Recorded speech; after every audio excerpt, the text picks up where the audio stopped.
a woman sadistically torturing young girls, bathing in their blood, biting at their flesh, forcing them to eat their own body parts.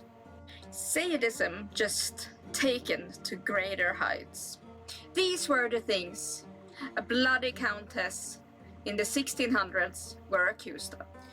Our story begins in 1560. Elizabeth Bathory was born into a very, very noble Hungarian clan. She was thus very lucky in her time to grow up in fancy castles and receiving an education. Some rumors swirled though that the Bathory family practiced keeping it in the family, and many of the Bathory relatives were known to exhibit some erratic and sadistic behavior. Elizabeth herself actually had what they called back in the day the falling sickness, which was epilepsy. This was treated by drinking human blood. There are sources that say that she was subjected to very horrible torture and, well, public cancellations from a very, very young age. During this time in Hungary, the nobles were pretty much the main power, and they could do whatever they pleased. And it was very common all over the world, actually, way back in those times, to make a grand spectacle of a public cancellation, and the punishment would always be worse than the actual crime. We can all imagine that being subjected to these things, that it would quite clearly mold a young girl's brain a bit different. The young, maybe mentally unstable Elizabeth was formally engaged already at 10 years old, and the marriage fell through at 15. Her groom was 18.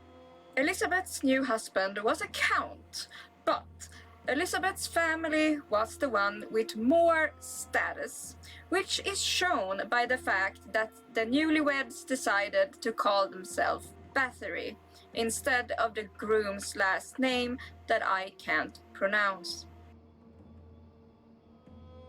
As a wedding gift, her husband gave Elizabeth his family castle in what is today Slovakia, even though her family was already influential beyond belief. This marriage did bring her even more power and influence. Legends say that before they moved into the castle, her husband, who was called the Black Knight as a chief commander of the military, built Elizabeth her own torture chamber in the basement, or well, in the dungeon, as castles do have those. The Black Knight of Hungary was himself known to be a bit of a crazy madman.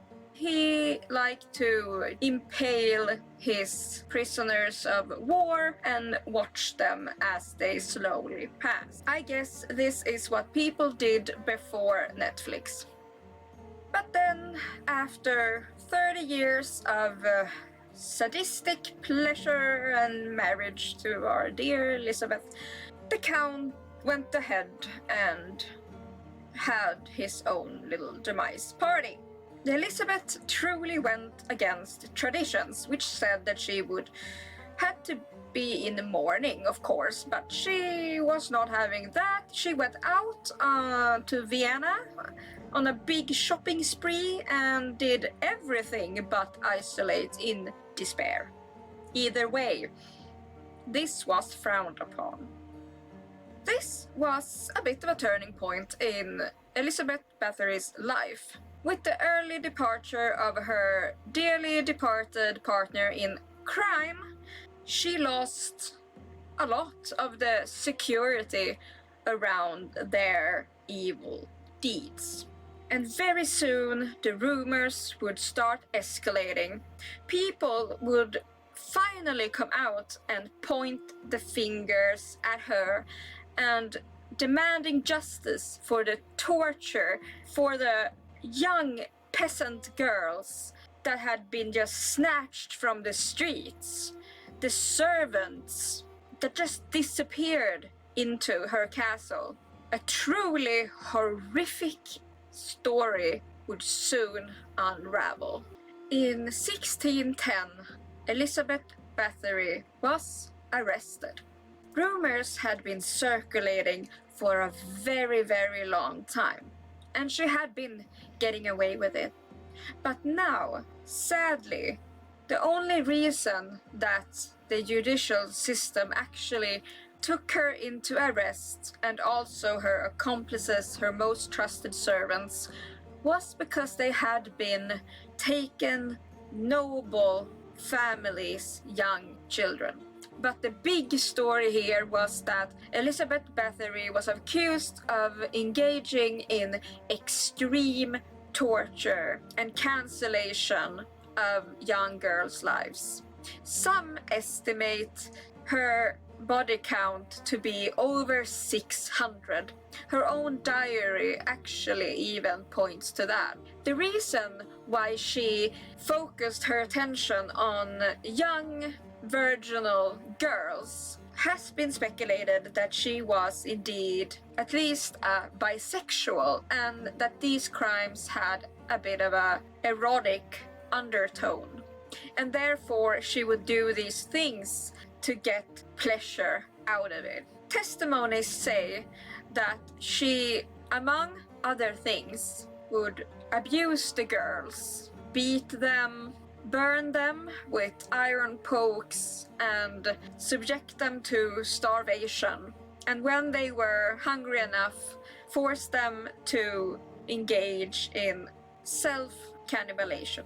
They were also just kept in dirty, deplorable conditions where they would get sick and just get cancelled out of their life subscriptions by suffering into their demise. Legends say that they found hundreds upon hundreds of bodies when entering the castle. Other forms of torture in these testimonies would be that she smeared them in honey and let insects feast upon them.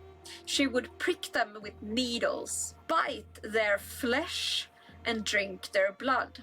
But of course, the biggest lore of Bathory was that she would bloodlet her victims and fill up a bathtub and bathe in the young girl's virginal blood, hoping that this would keep her youthful appearance. A story is told that one day one of Elizabeth's servants, who was combing her long, dark, beautiful hair. This servant apparently brushed her hair and tugged at it, making Elizabeth angry.